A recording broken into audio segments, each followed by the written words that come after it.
Assalamualaikum warahmatullahi wabarakatuh. Perkenalkan, nama saya Inul Fitria, kelas 10 TLM dari SMK Negeri 5 Pangkal Pinang.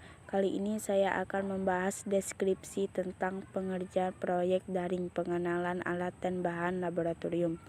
Sebelum memulai pembahasan, ada baiknya kita membaca surat Al-Anfal ayat 72. Bismillahirrahmanirrahim. Innallazina amanu wa hajaru wa jahadu bi amwalihim wa anfusihim fi sabilillahi wallazina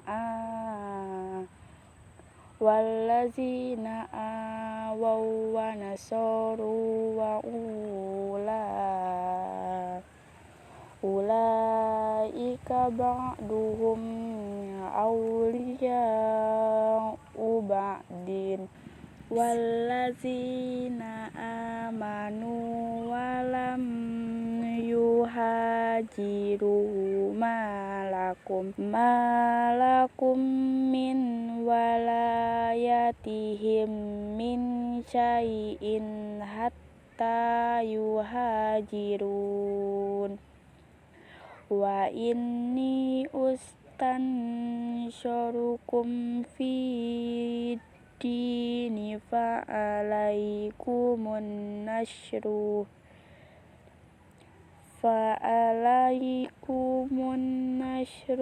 illa ala qawmin ba'nakum wa bainahum misya'un wallahu bima ta'maluna basyir. Artinya, sesungguhnya orang-orang yang beriman dan berhijrah serta berjihad dengan harta dan jiwanya pada jalan Allah dan orang-orang yang memberikan tempat kediaman dan pertolongan kepada orang-orang muhajirin. Mereka itu satu sama lain lindung melindungi dan terhadap orang-orang yang beriman tetapi belum berhijrah, maka tidak ada kewajiban sedikit pun atasmu melindungi mereka sebelum mereka berhijrah. Akan tetapi jika mereka meminta pertolongan kepadamu dalam urusan pembelaan agama, maka kamu wajib memberikan pertolongan kecuali terhadap kaum yang telah ada perjanjian antara kamu dengan mereka, dan Allah Maha melihat apa yang kamu kerjakan. Shadaqallahul azim. Oke, selanjutnya pembahasan. Di sini kita melihat latar belakangnya. Laboratorium merupakan salah satu persyaratan pendidikan yang dapat digunakan sebagai tempat pelatihan para peserta didik dalam memahami konsep-konsep dengan melakukan percobaan dan pengamatan. Dengan demikian, laboratorium merupakan bagian yang integral, tak dapat dipisahkan dari suatu pengajaran di dalam kelas. Keberadaan laboratorium diperlukan untuk memberikan pengalaman langsung dari aplikasi teori yang diterima melalui kegiatan laboratorium atau praktikum untuk menunjukkan kegiatan pelajaran pengajar di kelas. Berkaitan dengan hal ini, maka peranan laboratorium menjadi sangat penting karena laboratorium merupakan pusat proses pembelajaran mengajar untuk mengadakan percobaan, penyelidikan, atau penelitian dalam perkuliahan. Dengan demikian, laboratorium mempunyai fungsi sebagai tempat kegiatan penunjang dari kegiatan kelas, atau sebaliknya, kegiatan kelas menjadi penunjang kegiatan laboratorium. Dilihat dari fungsi pertama laboratorium, menjadi tempat bagi pendidik untuk mendalami konsep pengembangan metode pembelajaran, memperkaya pengetahuan dan keterampilan, dan sebagainya. Kedua, sebagai tempat bagi peserta didik untuk belajar, memahami pengembangan keterampilan, mengaplikasikan tentang teori yang telah didapat waktu pengajaran di dalam kelas. Sekarang lanjut. Ini adalah bahasa Inggris. Sejarah laboratorium. Contoh awal laboratorium yang diketahui dalam bahasa Inggris melibatkan alkimia dan persiapan obat-obatan. Munculnya secienceur besar selama Perang Dunia Kedua, meningkatkan ukuran laboratorium dan peralatan ilmiah, memperkenalkan akselerator partikel dan perangkat serupa. Laboratorium awal. Laboratorium paling awal menurut bukti saat ini adalah laboratorium rumah Pythagoras dari Samos, filsuf dari ilmuwan Yunani terkenal. Laboratorium ini dibuat ketika Pythagoras melakukan percobaan tentang nada suara dan getaran senar. Dalam lukisan Louis Pasteur karya Albert Adelfield tahun 1885, Louis Pasteur diperlihatkan membandingkan sebuah catatan di tangan kirinya dengan sebuah botol berisi padatan di tangan kanannya, dan tidak mengenakan alat pelindung diri. Riset dalam tim dimulai pada abad ke-19 dan banyak jenis peralatan baru dikembangkan pada abad ke-20. Sebuah laboratorium alkimia bawah tanah abad ke-16 secara tidak sengaja ditemukan pada tahun 2002. Rudolf II, Kaisar Romawi Suci, diyakini sebagai pemiliknya. Laboratorium ini disebut Speculum Alchemia dan disimpan sebagai museum di Praha. Selanjutnya, struktur organisasi laboratorium dan memahami aturan tata tertib laboratorium. Organisasi laboratorium adalah bidang fokus dalam sosiologi.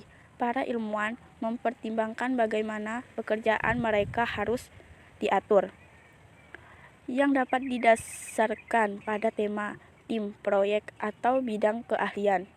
Pekerjaan dibagi tidak hanya antara pekerjaan yang berbeda di laboratorium seperti peneliti, insinyur, dan teknisi, tetapi juga dapat dalam kaitan dengan otonomi harus bekerja individu atau kelompok. Misalnya, satu kelompok peneliti memiliki jadwal di mana mereka melakukan penelitian tentang topik minat mereka sendiri untuk 1 hari dalam seminggu. Tetapi untuk sisanya mereka mengerjakan proyek kelompok tertentu. Manajemen keuangan adalah masalah organisasi lainnya.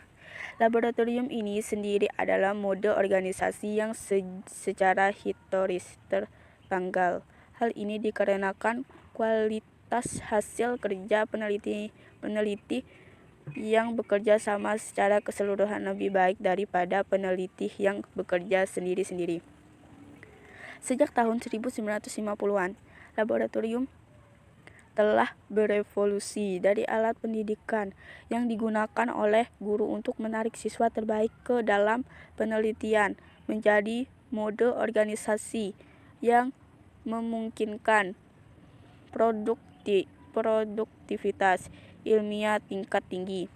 Berikut bentuk organisasi di laboratorium meliputi ukurannya bervariasi dari beberapa penelitian hingga beberapa ratus.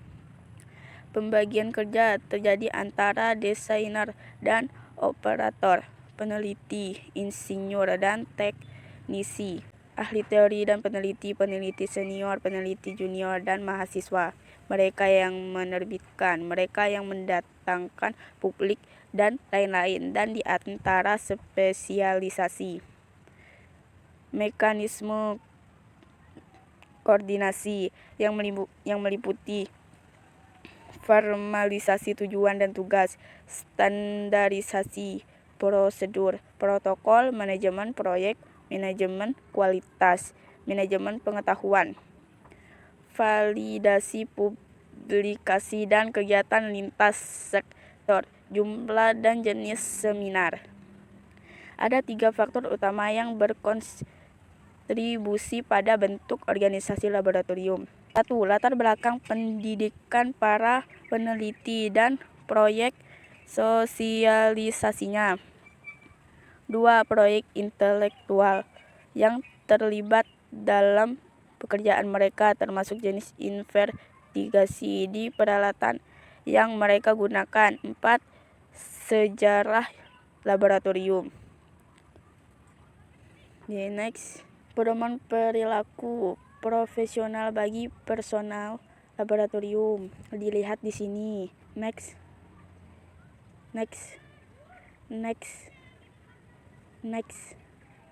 Selanjutnya, alat pelindungan dari laboratorium. Perlindungan mata. Kacamata pengamatan atau kacamata kimia harus dipakai sebelum memasuki lab bangku basah, termasuk laboratorium kultur sel. Ini berlaku untuk menunjukkan lab, bekerja, pemeliharaan, dan kustodium GT, serta staf dan siswa. 2.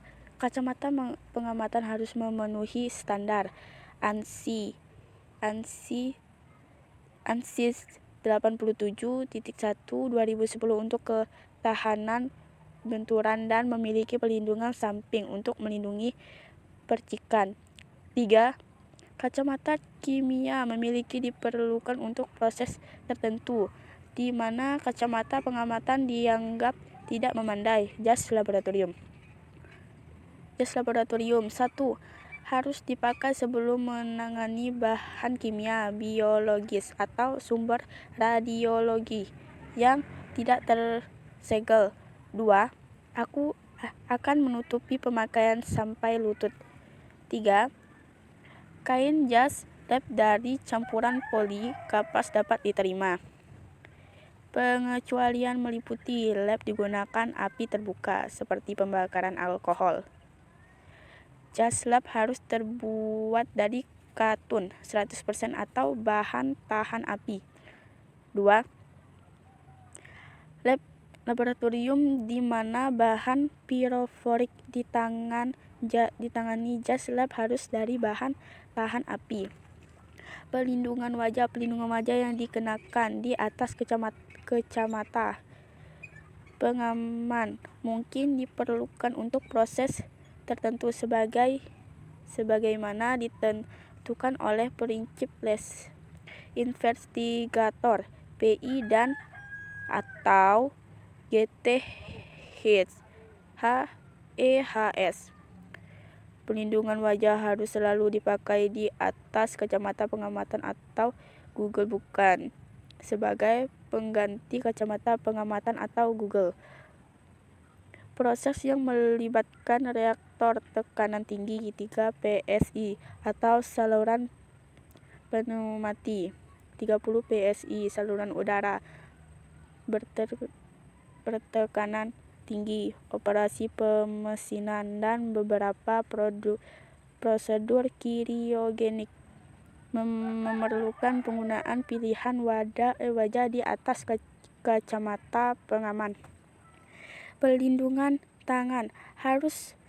Sarung tangan khususnya harus dipilih dengan hati-hati. Sarung tangan harus tahan terhadap bahan kimia yang digunakan tetapi juga tidak membahayakan pemakaian karena sehilangan ketangkasan. Risiko cedera ergonomis, seperti meningkatkan ketegangan otot akibat sarung tangan yang terlalu berat atau kaku untuk memipet, menangani benda kecil, dan lain-lain, atau meningkatkan risiko terjebak dalam peraturan dari sarung tangan yang terlalu longgar di tangan pengguna.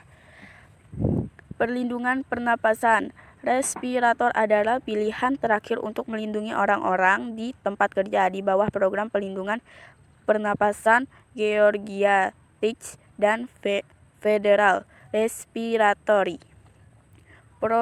Protection Standard 29 CFR 1910 sampai 134. Pemberi kerja diharuskan untuk dan lain-lain.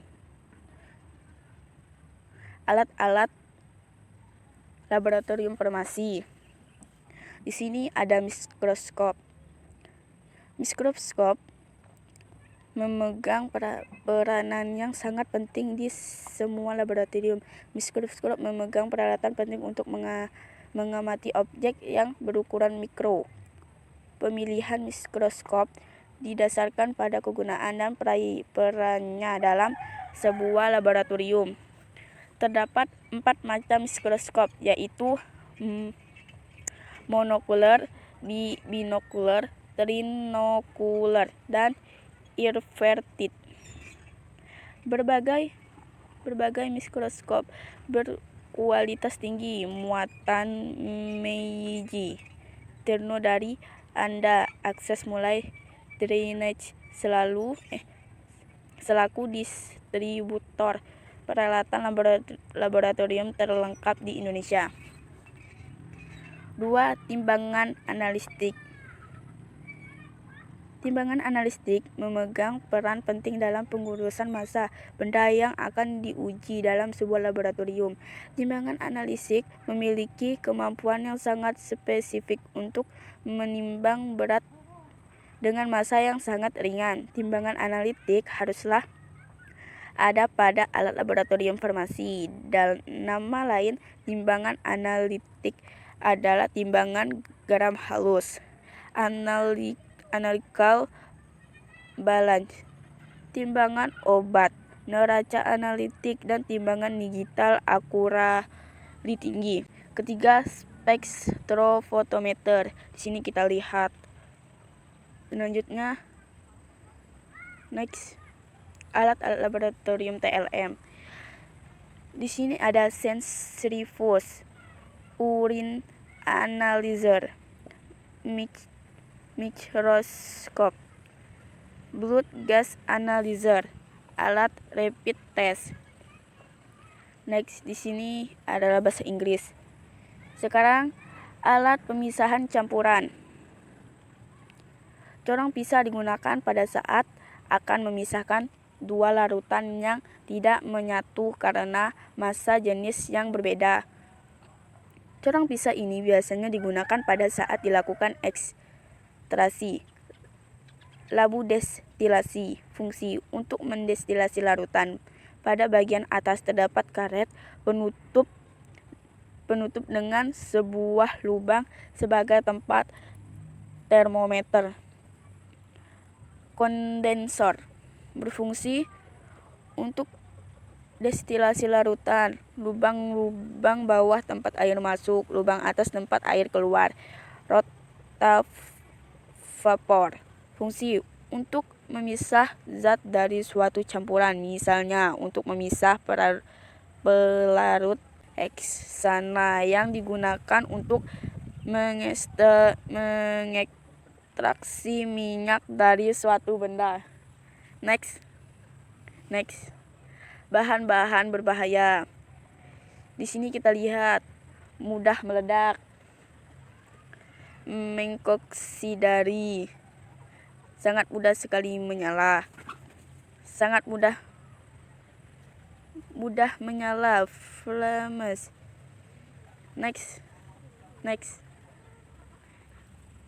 Penggunaan alat laboratorium kita lihat di sini. Teknik laboratorium adalah seperangkat produk yang digunakan pada ilmu alam seperti kimia, biologi, fisika untuk melakukan percobaan. Semuanya mengikuti metode ilmiah.